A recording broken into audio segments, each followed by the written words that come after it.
nggak ada rasa, nggak bernilai itu makanan. Ada orang yang makan nasi putih tok dengan garam atau dengan kecap saja, tapi Allah kasih rasa, nikmatnya luar biasa. Ada orang yang punya rumah besar, ada kafenya, ada marketnya, ada kolam renangnya, tapi kalau nggak dikasih rasa, di luar rumah tetap lebih nikmat. Tapi rumah Rasulullah yang berapa kali berapa, Allah jadikan bagi beliau rasa yang betul-betul nikmat, sehingga beliau mengatakan rumahku adalah surga.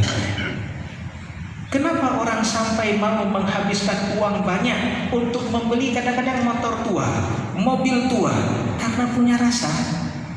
Kalau menurut orang yang nggak punya rasa, mubazir, buang-buang, karena dia nggak punya rasa. Maka jemaah dirahmati Allah, dunia ini bernilai karena rasa tadi. Siapa yang memberikan rasa itu? Allah Subhanahu wa ta'ala. Maka jemaah rahmati Allah, kalau kita dekat dengan Allah, Allah jadikan kenikmatan kita, rasa nikmat kita dalam taat.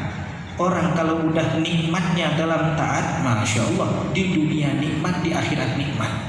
Ada orang di dunia nikmatnya itu kalau menerima, tapi ada orang nikmatnya di dunia kalau dia berbagi kepada orang-orang. Ada orang yang nikmatnya di dunia ketika dilayani oleh orang-orang. Ada orang yang dijadikan nikmatnya ketika dia berkhidmat melayani banyak orang. Itu nikmat itu nggak bisa dibeli, jemaah dirahmati Allah. Rasa itu betul-betul mahal harganya. Orang kalau dijadikan nikmatnya dalam taat, Masya Allah.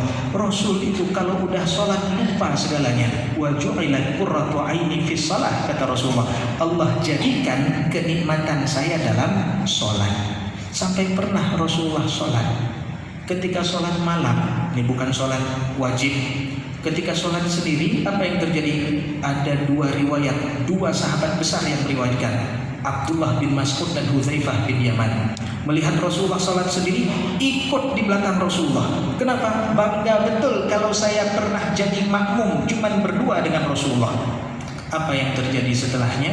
Rasulullah setelah Fatihah baca Alif Lam Mim surat Al-Baqarah. Nikmat betul. Ayat pertama, ayat kedua, 10, 20, 30, 40 mulai bisikan di hati. Ini ayat 100 ruku di Nabi. Rupanya ayat 100 gak ruku, lanjut lagi. Dalam hatinya nih habis Al-Baqarah pasti ruku, udah panjang, gak mungkin gak ruku. Rupanya habis Al-Baqarah lanjut surat setelahnya.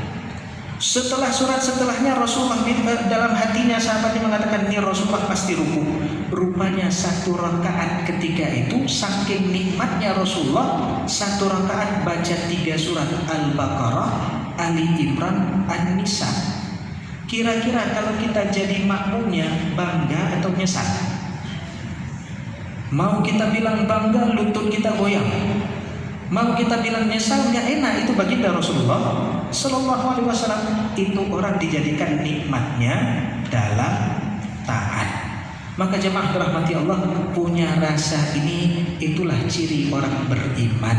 Orang beriman itu bisa merasakan apa yang dirasakan oleh saudaranya.